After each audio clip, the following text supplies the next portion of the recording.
భారత ప్రధాని నరేంద్ర మోదీ నిన్నగాక మొన్న రాజమహేంద్రవరం బహిరంగ సభలో వైకాపా ప్రభుత్వాన్ని తీవ్రంగా విమర్శించారు. 3 రాజధానులు అన్నారు, ఒక్కటి నిర్మించలేదు. ఆంధ్రప్రదేశ్లో అభివృద్ది పట్టాలు తప్పిందని, తిరోగమన సర్కారును సాగనంపాలని, పోలవరానికి పూర్తి స్థాయిలో నిధులిచ్చినా గానీ ఎక్కడేసిన గొంగలి అక్కడే ఉందని మోదీ గారు విమర్శించారు. దీనిపై మీరేమంటారు? జై స్వరాజ్య వరల్డ్ టీవీకి స్వాగతం. ఆంధ్రప్రదేశ్ శాసనసభకు, లోక్సభకు జరుగుతున్నటువంటి ఎన్నికలలో 3 పార్టీలు కూటమిగా ఏర్పడి అక్కడ పోటీ చేస్తున్నాయి. అధికార వైఎస్ఆర్ కాంగ్రెస్ పార్టీ కూటమిని ధీటుగా ఎదుర్కొంటున్నటువంటి సందర్భంలో కూటమిలో భాగస్వామ్య పార్టీ అయినటువంటి భారతీయ జనతా పార్టీకి సంబంధించినటువంటి దేశ ప్రధానమంత్రి నరేంద్ర మోడీ ద్వారా ఆంధ్రప్రదేశ్లో ప్రచారం చేపిస్తున్నారు. ఆ ప్రచారం సందర్భంగా రాజమండ్రిలో జరిగినటువంటి బహిరంగ సభలో వైఎస్ఆర్ కాంగ్రెస్ పార్టీ ప్రభుత్వం పైన భారత ప్రధానమంత్రి నరేంద్ర మోడీ కొన్ని వ్యాఖ్యలు చేయడం జరిగింది, విమర్శలు చేయడం జరిగింది.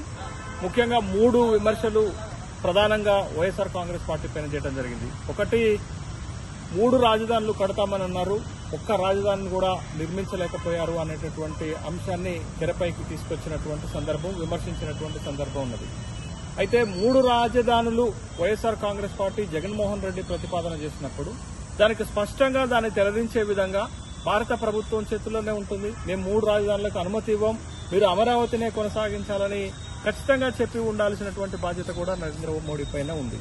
వికేంద్రీకరణలో భాగంగా 3 రాజధానులు, అటు విశాఖపట్నంలో పరిపాలనా రాజధాని ఏర్పాటు చేద్దామని, తర్వాత కర్నూలులో జ్యుడిషియరీ రాజధాని ఏర్పాటు చేద్దామని, తర్వాత ఇప్పుడు ఉన్నటువంటి అమరావతిలో అడ్మినిస్ట్రేటివ్ రాజధాని ఏర్పాటు చేద్దామనేటటువంటి ఆలోచన వాళ్లకు ఉండొచ్చు.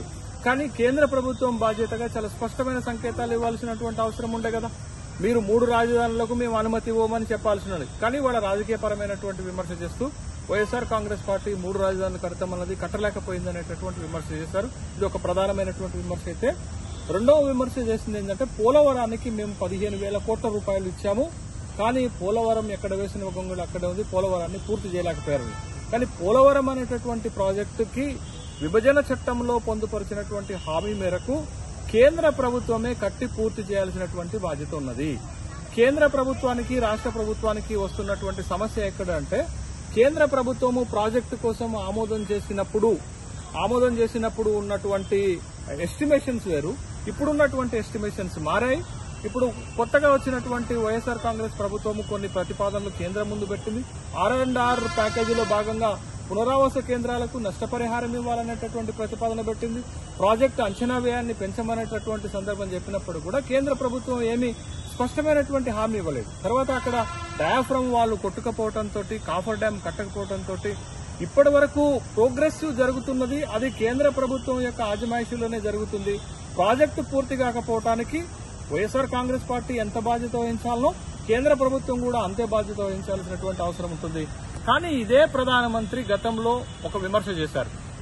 పోలవరం ప్రాజెక్టుని చంద్రబాబు నాయుడు ఏటీఎంగా వాడుకున్నారు అని 2019 లోక్సభ ఎన్నికల్లో మాట్లాడిన ప్రధానమంత్రి ఇవాళ 2024 లోక్సభ ఎన్నికల్లో ఆ విమర్శ చేయకుండా పోలవరం పూర్తి కాకపోవడానికి వైఎస్ఆర్ కాంగ్రెస్ పార్టీ కారణము అని చెప్తున్నారు. కానీ పోలవరం ప్రాజెక్టుని ఏటీఎంగా వాడుకున్నారు, అవినీతికి పాల్పడ్డారన్న వ్యక్తిని పక్కన పెట్టుకుని ఇవాళ వైఎస్ఆర్ కాంగ్రెస్ పార్టీని, జగన్మోహన్ రెడ్డిని ప్రధానమంత్రి విమర్శిస్తే ప్రధానమంత్రికి క్రెడిబిలిటీ ఉన్నట్లా? ప్రధానమంత్రి తన హోదాకు తగ్గట్టు మాట్లాడినట్లా? ప్రధానమంత్రి వ్యాఖ్యలను ప్రజలు ఏ విధంగా అర్థం చేసుకోవాలి? ఒకే ప్రధానమంత్రి 2019లో ఒక విధంగాను, 2024లో అదే రాష్ట్రంలో ఒకే ప్రాజెక్టు విషయంలో 2 నాల్కల ధోరణితో వ్యవహరించడం వల్ల ప్రధానమంత్రి నరేంద్ర మోడీ తన క్రెడిబిలిటీని ప్రజల్లో పలసనయ్యేటటువంటి అవకాశం చాలా స్పష్టంగా మనకి కనపడింది. ఇక మూడోది ఏంటి అనంటే, విశాఖపట్నం రైల్వే జోన్ విషయంలో కూడా విశాఖపట్నానికి రైల్వే జోన్ ఇస్తామని విభజన చట్టంలో హామీ ఇచ్చినప్పటికీ కూడా విశాఖపట్నం రైల్వే జోన్ ఇంతవరకు కార్యరూపం దాల్చకపోవడానికి ప్రధానమైనటువంటి కారణం ఏంటి అనేటటువంటి విషయం. దానికి ప్రధానమైనటువంటి కారణం ఏంటి అని అంటే, అప్పుడు ఉన్నటువంటి చంద్రబాబు నాయుడు ప్రభుత్వము భూమి కేటాయించలేదు. భూమి కేటాయించకపోవటం వల్లనే విశాఖపట్నం రైల్వే జోన్ అనేది కార్యరూపం దాల్చలేదు.